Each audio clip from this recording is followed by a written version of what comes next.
There are a few managers on the market right now. I think the big name is Roberto De Zerbi, allegedly a target for Manchester United as a permanent appointment as well. He's decided to leave Marseille literally a day before Thomas Frank was let go.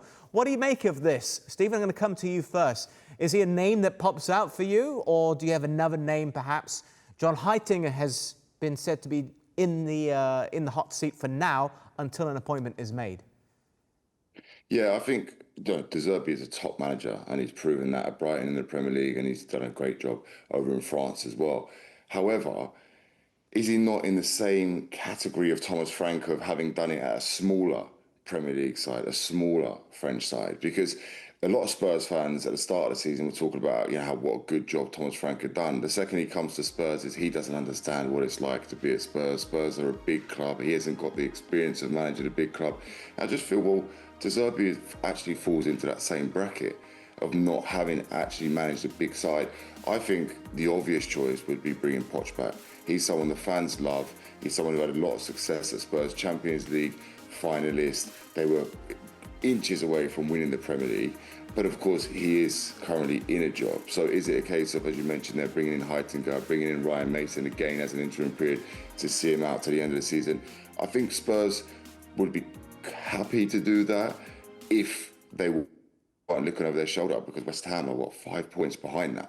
So there is the pressure from behind. They are in a Premier League relegation battle right now. So it's a difficult decision, but I really hope it's one that the board get right, because a chopper change of another manager, as I said, can lead to all kinds of problems with the players on the pitch.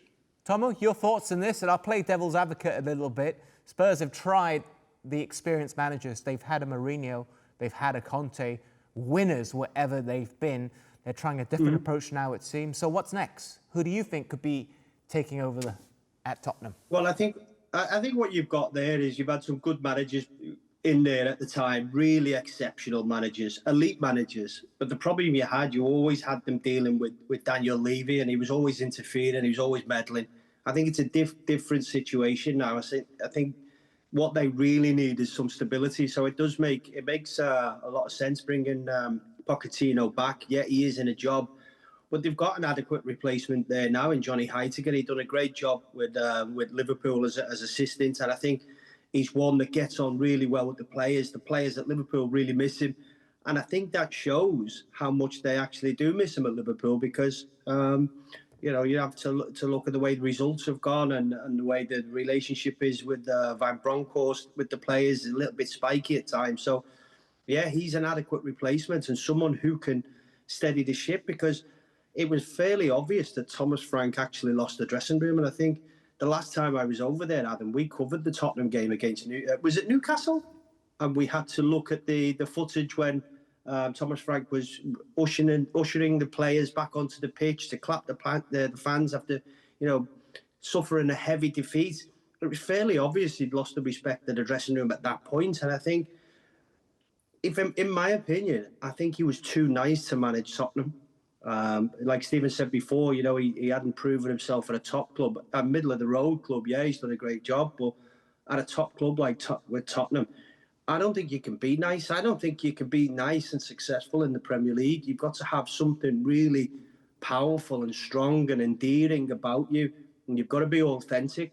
And at times I got frustrated listening to Thomas Frank after games when he'd come in and he'd say, yeah, we lost that one. Yeah, but we go again next week. And they're in the situation where now Tottenham fans must have been absolutely jumping for joy when Man United equalised yesterday. And that's just, it's not a great place to be at this stage of the season. This is a really serious situation that Tottenham are in.